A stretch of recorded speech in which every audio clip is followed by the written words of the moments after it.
Johnny, who is this team and where did they come from? A sweep in Toronto with great pitching and lots of runs scored? I am very impressed. We're going to share all of the stats with you. Plus, we get to hear from you. It's Mailbag Monday, and it's time to get locked on with Mike and John, and this is Locked On Angels. You are Locked On Angels, your daily Los Angeles Angels podcast. Part of the Locked On Podcast Network, your team every day. Unbelievable. I just can't. Oh, sorry. I'm saying that the fact that we swept the Toronto Blue Jays this weekend. Man, thanks for making Locked On Angels your first listen of the day. We're free and available wherever you get your podcast. You can give us a rate and a review. It helps others to find the pod. You can do that on Apple Podcasts and Spotify. And if you're watching on YouTube, you can subscribe and click the bell to be notified every time a new episode drops. He's got jokes, ladies and gentlemen. He's got jokes. What's going on, everybody? Thank you for joining us for this edition of Locked On Angels, where it's your team every day. You've got the Frisch Brothers here with you, a.k.a. the Super Halo Bros. My name is John, and that's my brother Mike. And my name is Mike, and that's my brother John. Hey, we had somebody retweet Locked On Angels and our Locked On Now from yesterday from Maria, and she said, I really like those guys. I'm really glad that they get to talk about good baseball for a change. So, Maria, thank you for your kind words, because it does feel good to talk about good baseball. Mike, I mentioned built up some that, sympathy. Yes, we've built up sympathy. Thank you for That's that. Great. I mentioned that we usually make the joke that Canada is America's hat, and the Angels made Canada America's halo because they lit up the Toronto Blue Jays this weekend. 22 runs. Sorry, I got one ahead of myself. 22 runs this weekend. Yeah. What the heck? Yeah. Can we talk about the elephant in the room?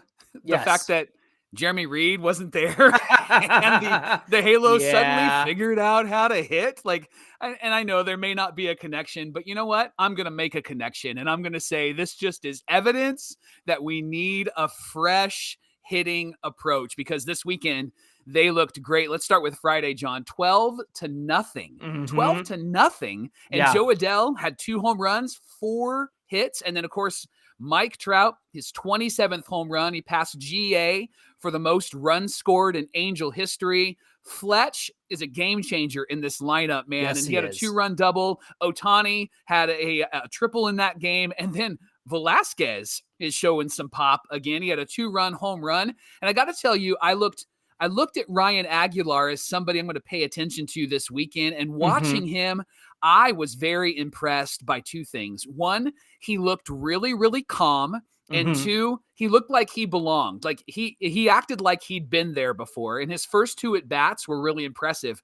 He drew a walk, and he was down in those at-bats. And then when it was 3-2, had a great eye, drew a walk, scored 2 runs.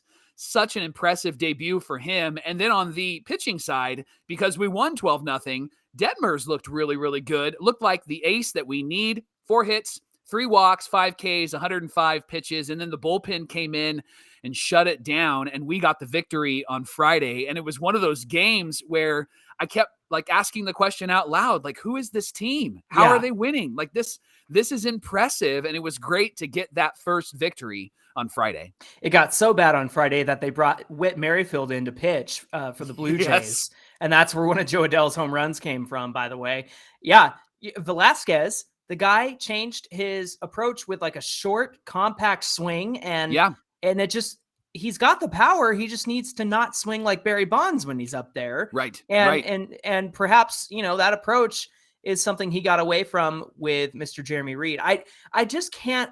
There's got to be some kind of connection. I mean, there's got to be something there, because how do they just turn it on like this after getting swept by the Rays? And of course, Jeremy Reed's not there. There has to be some sort of voice in their head or voice in their ear when they get back in the dugout. And hey, Andrew, you might want to swing harder at the next. That's not happening over the weekend. Now, the other thing is, they had a shutout on Saturday as well. It was only 2-0, Mike. But the reason why is because they went up against Alek Manoah, who is a phenomenal pitcher for the Blue Jays. But let's talk about Shohei's line. 7 innings pitched, 2 hits, 1 walk, 9 Ks over 109 pitches, his 11th win. Yep. come on, people. He's the MVP. Like, Yes. you don't have a series like this Right. and pitch and get a win and go toe-to-toe with Alek Manoah. And just because you're doing something that hasn't been done since Roger Maris, well, Shohei's doing stuff that hasn't been done for 50 more years, which is Babe Ruth stuff. And he's doing it better than Babe Ruth. Absolutely. This is the 16th shutout for the Halos, which is insane because it ties the Mets. John.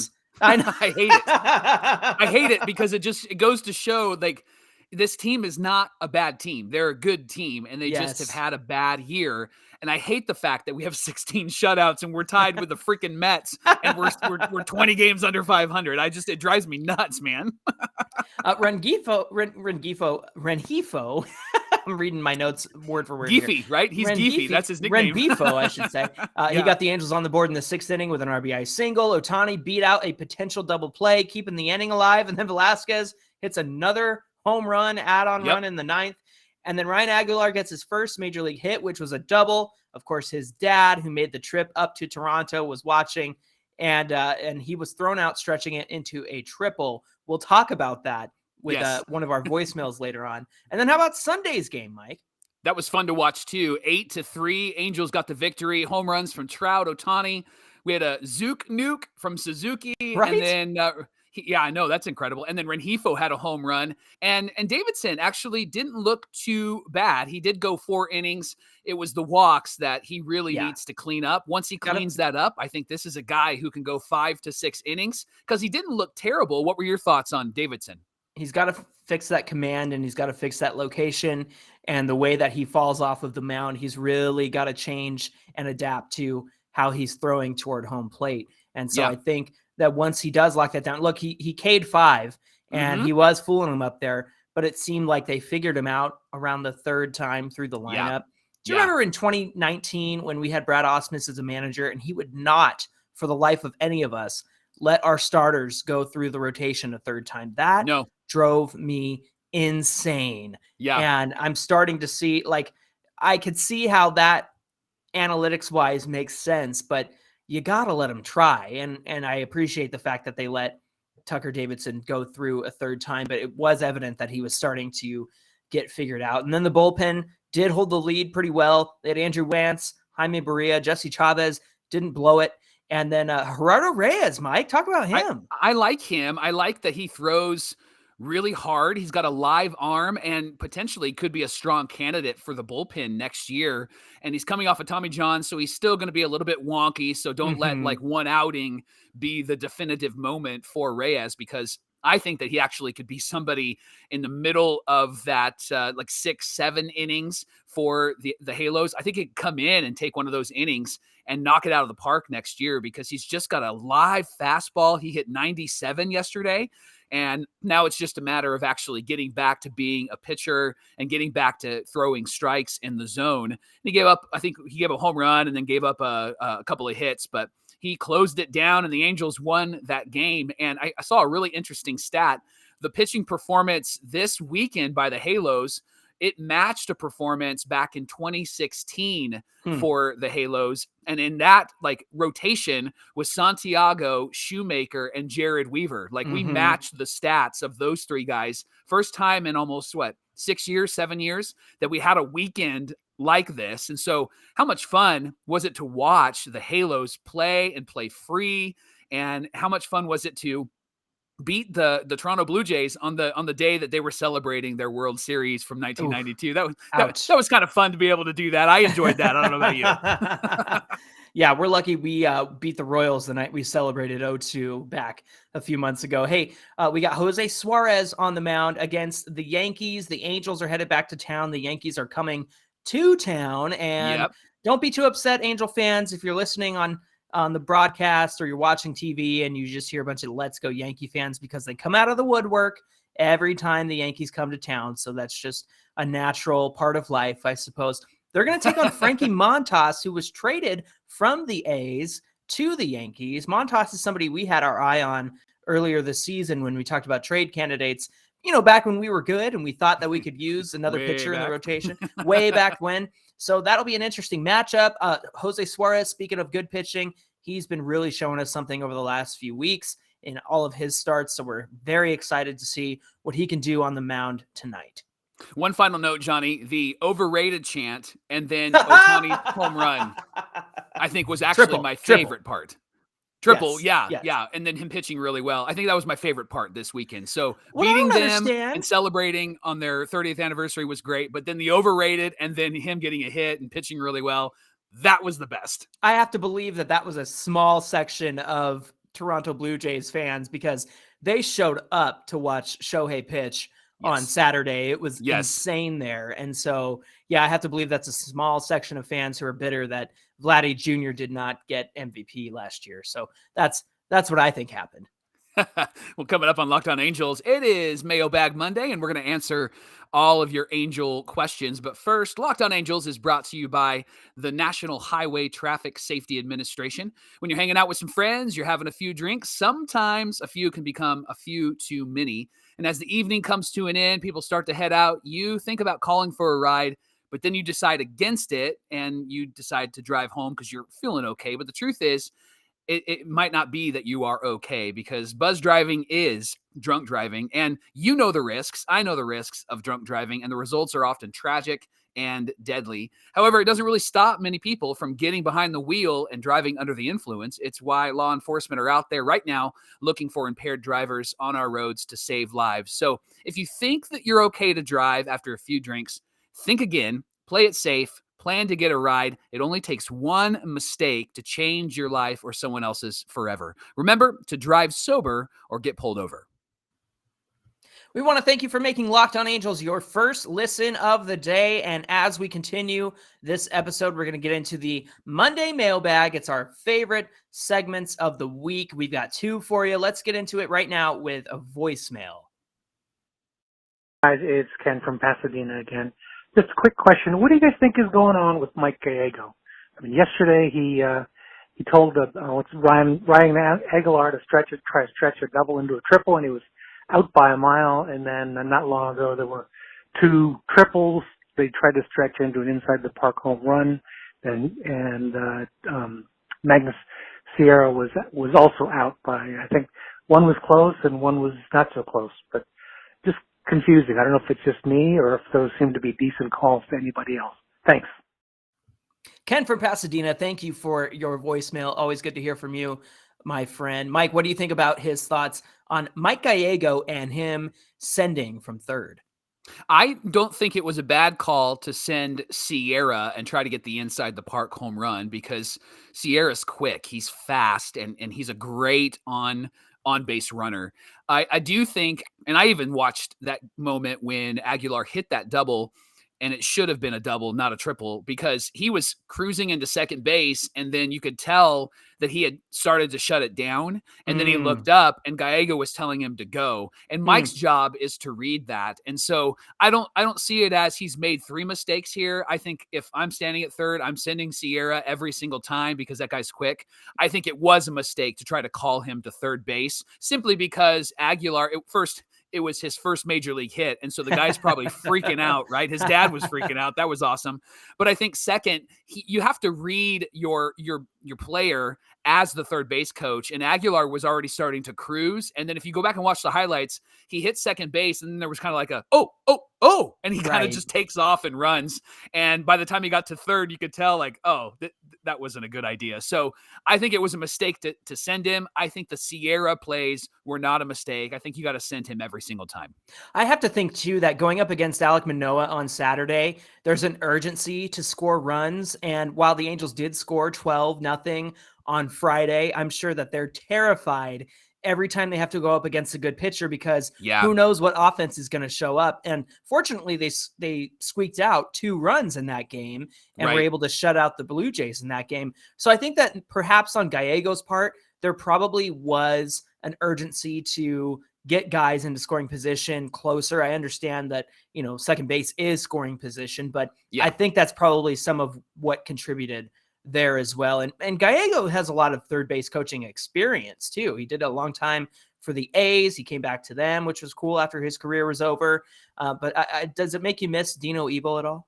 I do miss Dino, just because Dino he's all in, right? He's just a fan and he's a great coach. And so I miss him just because we can reminisce on the good old days. Right. On Twitter, King Panda asked this question. We now know that Jared Walsh might be out for 2023, or at least until 2023,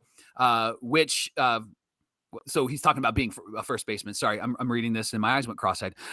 And so what should Perry do when it comes to a first baseman in the offseason? He was hoping for Josh Bell. What do you guys think? Johnny, what do you think should happen for a first baseman next year? I'm interested to see how this injury is going to play out over the offseason, because from everything that's been reported, it could be, he's back at some point next season, or he could be out all next season. So that would be the worst case scenario. I like Josh Bell, and he will be a free agent. And I think that he would be a great bat in this rotation, or this lineup, I should say. And then I also think Trey Mancini is also a great option. I think that given the playing time or lack of that he's getting in Houston, I think that he'll want to go to a place where he'll get more of an opportunity. So I could see the Angels signing him and bringing him on board. And so those are the two that come to mind for me. How about you? I really hope that Walsh can come back next year, because I think he's our first baseman, man. And if they go with the surgery option, maybe that helps quicken the pace of him being able to come back. It sounds like the injury he has is easily correctable through surgery, and then it's just a matter of rehab. And so I hope that we can see Walsh even like spring training, possibly. Yeah, if not, maybe like too. May. That'd be great to see him early on. If they have to go out and get somebody, I don't know if I want to spend a whole lot of money, right? I don't know if I want to spend a whole lot of money there, because as the next question will bring up, there's some other free agent spots that we're looking at. Plus, we're wanting to sign Shohei Ohtani. So I don't think that you want to invest too much there. I think that you want to believe that Walsh is going to be able to come back, and he's going to be able to come back sooner rather than later. I want to believe that too, but if he's not, then we have to do something. And I think that we get hung up on we got a guy who can come up and I just Mike Ford. Yeah, I mean he's fine. Let's go to Ruben Rojas at RJ Rosas on 7 on Twitter. Sorry, I said Ruben Rosas. That's the name, Ruben Rosas. Do you invest in a big name free agent shortstop this winter, or is Neto the long-term solution? Of course, Neto was our first round pick. He's playing shortstop in AA currently. I'm not sure about giving Turner, Swanson, Correa long-term deals to block Zach Neto at shortstop. Yeah, I'm interested in this question, because Neto definitely is somebody that we want to see in the future. But Mike, do we block him in the sense if we get a Turner or a Dansby or a Carlos Correa? What do you think? I don't think he's blocked, because I think he's in the minor leagues for at least the next 2 years. I think he's going to need some time to develop. He's going to need some time to work on it. And I think that you go and get somebody like a Turner or a Swanson, and maybe at like the last guy on that list, Correa, I would say that he would be my third option as well. I think Turner's first, and then Swanson. Maybe Swanson over Turner, just because I think he might be a bit cheaper. But you can always move those guys if you need to, and perhaps even Zeto can move over. Or Zeto, I put his name together. Neto can move over to second base, and then you have a great infield. Or maybe when Rendon is finally done with his contract, you can move him to third base. So I don't necessarily think that you're blocking him unless he starts to just look like a rocket ship and he's got to get out of the minor leagues and into the major leagues. But remember, we just drafted him, and he's only played like 18 to 20 games with the Trash Pandas right now. So I think that we have to let him marinate a little bit, let him cook a little bit. And I don't think signing a big money free agent will actually be a block to him. What do you think, Johnny? Yeah, we have to win, and the way that you win is by going out and getting one of those 3 shortstops, because we've seen the black hole that shortstop has been this season. Of course, I say that after Velazquez hits 2 home runs in Toronto, but you can still say that. That's okay. I can still say that. This is a winning move to sign one of those 3 free agents. And when it comes to people like Zach Neto, you find a place for him. Like you said, it could be at third, it could be at second, it could be one of those positions. And a lot of guys who are in the minor leagues as shortstops will find themselves at second or even third in that situation as well. So I'm not too worried about it. I still think that we go out and get a free agent. I'm not too worried about it. Seinfeld reference. Okay, Johnny, why is Loop so bad? That's the next question from Instagram. Why is Loop so bad? Do you think he's bad? What's going on there? He's been up and down this season. I looked at his last 3 outings, and he's had some clean innings, no earned runs, and then before that, he kind of fell apart against Seattle. So, and that's just really been him. It's like watching your crypto go up and down all week long, right? That's a good reference. There you go. That's good. That's Aaron really good. Loop is the cryptocurrency of the Angels because he's up and down and up and down. But Mike, I went over this when you went to Hawaii. I did a conversation on what happened with the Angels bullpen and how much Aaron Loop was part of that. And he got away from the pitches that work for him. And he was relying a lot on pitches that were getting hit around a lot more. So if you looked at his stats early on, it was more, he was really relying on that sinker and getting those ground balls.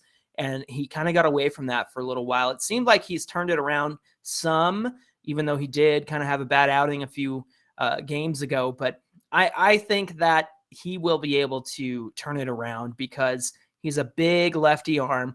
And we know that he has a great track record with the Mets last season. And that's why we signed him. And I think that there's still something there that can be successful in Aaron Loop. I think we just need to get out of the season and start again. Agreed. 100% agreed. I think that it might actually be a factor of two things. One, maybe coming to Southern California, that marine layer at night, that can have an effect, or even the high sky during the day, that can have an effect. And so he's having to learn the dimensions of the ballpark and how it works there. And in New York, he had that figured out. And I think too, you're on a team that's a good team that's just bad right now. And sometimes the luck doesn't go in your direction. And to have an ERA as low as he had last year, that takes a lot of skill. It also takes a little bit of luck. And he was a little bit lucky last year to be able to accomplish the season that he accomplished. And I think that we'll see that Aaron Loop for the rest of this year, especially next year, because he does have one more year with us. Mike, Zach at Angels fan 1522 said, what's your favorite food at the Big A or around the area? Man, I do love myself a soft serve waffle cone from Angel Stadium. We all know, John, you've talked about that. The sweet shop, baby. The sweet shop is where it's at. That's my favorite thing. And usually I go for OG's Pizza just because it's easy and it's not messy. That's my favorite thing to do. And then I like the Hop Valley Brewery, which is like on the ground floor of Angel Stadium. That's probably they're a little bit more expensive, but those are usually where I like to get beer at the stadium. But how about you? What's your favorite thing? I love the helmet nachos. That's my favorite thing to go after because it's going to fill you up. Plus you get like a variety of different flavors and tastes. And then I also love a good like sausage dog. Like a hot dog is great, but I love those really fancy dogs, and you can get them when you first walk in on the right field side. And there's always a little barbecue place there. And then there's a little chicken place. If you go up the escalator on the right field side, there's a little burger place and there's a little chicken place on that same level.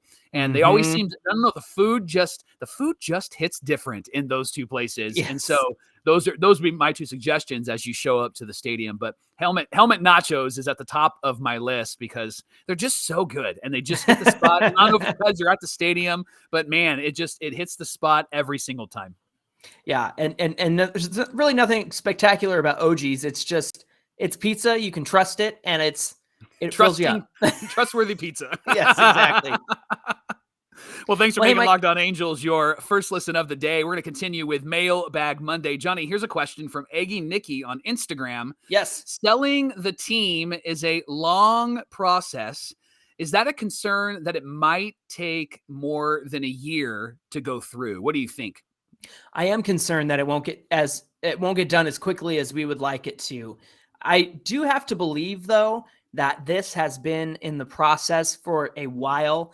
And I know that theoretically, I saw this in an article that they just put the for sale sign in the front yard, so to speak. Sure. But I have to believe that this has been a long time coming. Yeah. I think with Artie Moreno dealing with all of the investigations, and I know that he's not the subject of it. I know it's the the mayor of Anaheim, who's the subject of these investigations, but apparently there's some connection with Artie Moreno. So I really just think those are going to be distractions away from, being able to run this club. And so he wants out. And that's been what I've said all along is I think Artie wants out as fast as possible. He's going to hit the eject button and try to sell this team. And so I am concerned that it might take over a year, but I also think that we still have a chance to be in good shape next season. And there's a few moves that these guys need to make. And I've mentioned it before, Mike, I don't think Artie wants to rock the boat and diminish the value and the return that he could get for this team. If you want to keep it around that $3 billion sale mark, then you're going to have to invest in some players. You might even have to extend Ohtani and make it worth somebody's while. So those are my thoughts on that. How about you? If you just sign Ohtani, that's worth $1 billion, I think, man. Right. that guy makes your franchise so incredibly attractive. And so, yeah, I'm with you. It might take a while. I just don't think that the process is something that just has been sprung on people. You're right. When we put the sign in front of our house, we've already been talking to the real estate agent for maybe a month or two, right? And they're telling us what we should do to make the house look pretty and make sure you paint this. And then when you put the for sale sign up there, it's not because you're waiting for offers. It's because you might have a couple of offers and you want to see what else is out there. Mm-hmm. And so I think that that's what this announcement was from Artie was, hey, we've been in this process for a while, but now we're actually going public with, we're in the process of finding somebody to buy this team. Hey, Brandon.Harris17 on Instagram said, if the team is sold, do you think the new owners would move the team or keep them in LA? What do you think, Mike? I think they're going to stay because, one, the MLB owners have to vote on a team moving. And I don't think that there would be a reason why you would want to move this team. I think the Angels have proven that you can make a lot of money in the Anaheim area. And more importantly, your fan base is here and the fans are going to show up whether they're a good team or not, right? Like the numbers are still pretty high and we'll probably pass. I think we're on track to pass 3 million fans again this year. So I don't think it would be wise to move them anywhere else because this is where your fan base is at. And this is where your diehard Angel fans want the team to be. Plus, where else are you going to go except for the big A, right? It's always going to be the big A, but where else are you going to go? Like that's connected to the Halos. So I don't think it would be wise for an ownership group to come in and then immediately move this team somewhere else. You look at the Chargers moving to Los Angeles, simultaneously with the Rams and how awkward that has been. And I understand that there are Chargers fans and there are Rams fans, but it's very clearly Rams dominated area. Yeah. And it's because San Diego still, I should say the Chargers are really still attached to San Diego. Like announcers are still calling them that. They're still saying the San Diego Chargers. And the umpires, people really know. I've noticed it all season long, but people really noticed it this weekend. Anaheim has retained their challenge. Anaheim loses their like that's been a thing all season long, but for some reason it really jumped out at people this weekend. So I thought that was pretty funny. How about this one, Mike? Manny Man 2112. Elon Musk for the Angels. What do you think? Huh. Well, maybe he would move the team to like Mars, right? Spaceball. Hey, give me somebody that has a lot of money and that is going to allow the leaders to make the right decisions and is going to financially back them up. And I've heard, well, the Twitter deal didn't go through, so Elon is still looking for something to purchase. So I think that actually could be cool. And he's kind of like this eclectic, kind of strange sort of guy. So maybe we'll get some fiery, quotes from the owner instead of silence when the team is really, really bad. I don't know. What do you think about Elon? I don't think I would want Elon just because of all of the drama that comes along with him most of the time. That guy never knows when to quit. And when people tell him to, he just pushes it for even further. He pushes the issue. I will say, though, that Angel Stadium would get a whole lot cooler and up to date with Elon Musk. Like, good grief, man. You imagine the technology going into that. Like, we'd have like a full on 3D image of Mike Trout who could interact with you, or Shohei Ohtani or something. Like, it would just be ridiculous stuff. If you thought the rocks in the outfield and the fire pillars were cool, just wait till Elon buys the team in the stadium. They're going to shoot rockets up to the moon. Yeah, no kidding. For every home run. Seriously. Love that. One last question, Johnny. With the sale of the team, do you expect the team to have an Artie Moreno bobblehead? Nice. that is not a risk that this team is willing to take. That's what I think. Yes. There'll be a lot of broken bobbleheads and defaced too many of us bobbleheads. flicking it, Yeah. flicking the head. Yep. Yeah. Good question from Jeffrey Rame on Instagram. No, I don't think they'll have an Artie Moreno bobblehead night. And I don't think that Artie would subject himself to that either. Yeah. Big target on the Right. on the forehead, right? Artie's not going to do that. Well, listen, thanks for making Locked On Angels your first listen of the day. Now make your second listen, the Locked On MLB podcast show. MLB expert Paul Francis Sullivan brings his humor, passion, and unique perspective on every team and the biggest stories. He shares some of the biggest stories from around the league. So follow the #1 daily league-wide podcast, Locked On MLB, on the Odyssey app, YouTube, or wherever you get your podcasts. Hey, give us a follow on Twitter and Instagram at Super Halo Bros. And of course, you can follow the show on Twitter at Locked On Angels. We'd love to connect with you, and we do our best to answer all your questions and comments and responses. We love the conversation. Mike, what do we have on deck for tomorrow's show? Well, there was this announcement this weekend that Julio Rodriguez signed a really interesting deal with the Seattle Mariners. And so it got you and I thinking like, hey, is there something about that structure that would be attractive to Shohei Ohtani? So we'll talk about the details and we'll give you our thoughts, and we would love to hear your thoughts tomorrow on Locked On Angels. That's going to be a good conversation, and we hope you'll join us again. Until then, my name is John, and that's my brother Mike. And my name is Mike, and that's my brother John. And we'll see you right back here tomorrow for more Locked On Angels.